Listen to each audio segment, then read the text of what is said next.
Jake, welcome to Psalm 91. We have about 10 seconds to keep a student's attention before they turn this video off. Are you ready to rock? Let's do it, man. What's your take? Okay, so I woke up this morning and I was anxious and grumpy. That's just life. I didn't wake up super happy, ready to rock. I was like stressed out and I was not in a good mood. And I was like, I gotta read my scriptures. I gotta get this done and get ready. And I read it and then I read it again. And believe it or not, I read it a third time. And I just got stuck on the first verse, Psalm 91, verse 1. Whoever dwells in the shelter of the Most High will rest in the shadow of the Almighty. Now, check out this.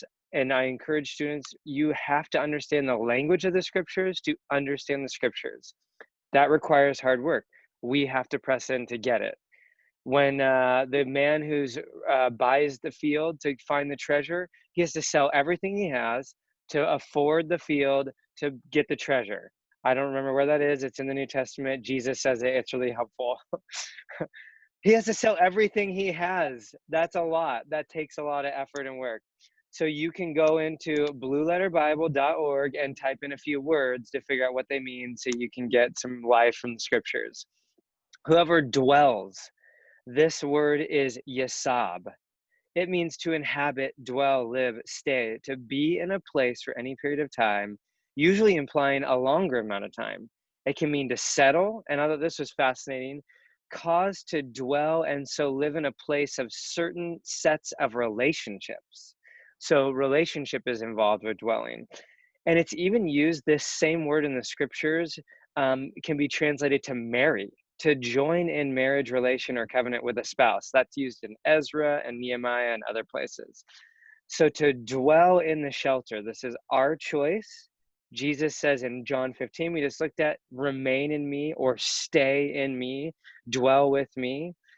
Um, and then I loved this. This was really cool. If you cross reference this verse, whoever dwells in the shelter, there's a reference to Exodus 32:20 or 33:22, and it's this moment when Moses wants to see God, and so he stands on the rock, and God says, as while my glory passes by you, I'll put you in the cleft of the rock. That's a dwelling in the shelter, that same kind of language. And I will cover you with my hand until I pass by. It's amazing. All right. So then the rest in the shadow, I had to keep going. Well, what's the rest in the shadow? Then to rest is literally to like sleep in a place, to be in a place, but it also has this to spend the night, to stay overnight. But in the scriptures, it's also very often used in the context of protection, of being protected from something. That's why it's rest in the shadow. It's this idea of being protected from the sun. um, and I love that this concept from Psalm 91. This is the literal idea of this rest. It's be in a state of not being engaged in an activity, often in a reclining or resting position as an extension of spending the nighttime, which is of course a period of rest.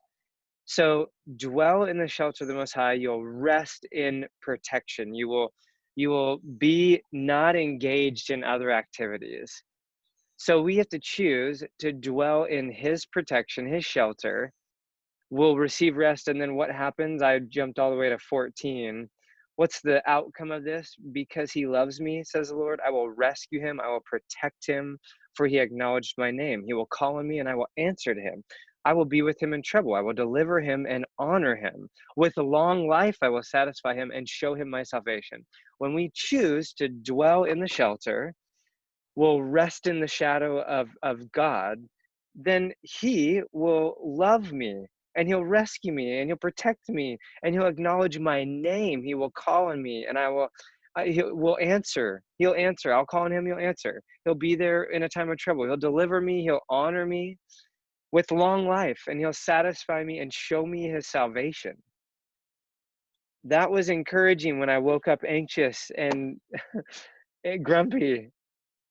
And I had to like work to figure out what's it saying. I couldn't just read it once even and go.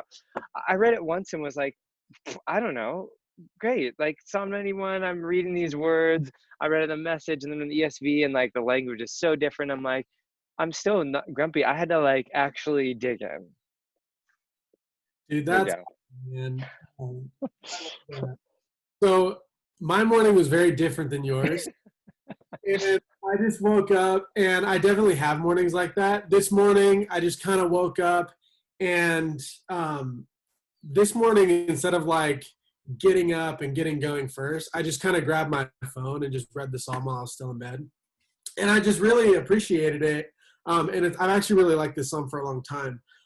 But just kind of like later when I did grab it again and just kind of sit down, I just wrote down a simple note that there is safety, security, and rest for those who abide in Christ. And I love Hmm.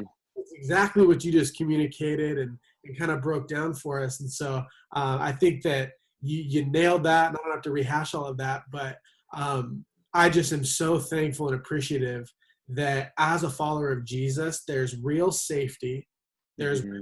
security, and rest in Him. And like the psalm points out, if we're not in Him, then there's not safety, there's no security, and there isn't rest unless you're just apathetic to life. But my goodness, we have in Jesus that treasure in the field you're talking about that man is so valuable, not even because of what he gives, but because of who he is. He is our peace. He is our rest. He is all of these things, and it's just so beautiful. And I'm thankful to be a part of it. And I'm thankful that he views us as treasure. I have been thinking about Isaiah 43 recently, and he said, "Since you were precious in my sight, I have loved you, and you have been honored." And essentially, I'm saving you. And so it's good stuff, man. I love what you're saying, and It's I'm a good just reminder too, like it's not it's we have to be careful too to think it doesn't mean that challenges won't come up. Like we talk about this all the time. And I'm just reminded, and we'll talk about it more tonight, but where Jesus says, like, no, you're gonna experience troubles, but take heart because I have overcome the world. I have dealt with everything that could cause in you something that would separate us for eternity. I have figured that piece out.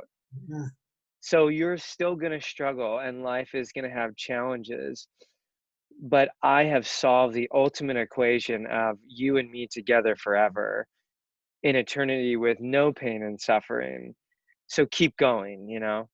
yeah. You're not exempt from trouble, but you're not alone in trouble. Yeah, that's really good. Well, that's it. Gold star to you if you made it to the end today. Gold star. We should give away something. We should say tonight, what did we reference at the end of the video as a little reward marker? You shall be rewarded. I don't know. I'm here for it, man. Let's do it. All right, bro. I love you, man. I'll chat with you later today. And the youth tonight. Let's go. Oh, man. Peace.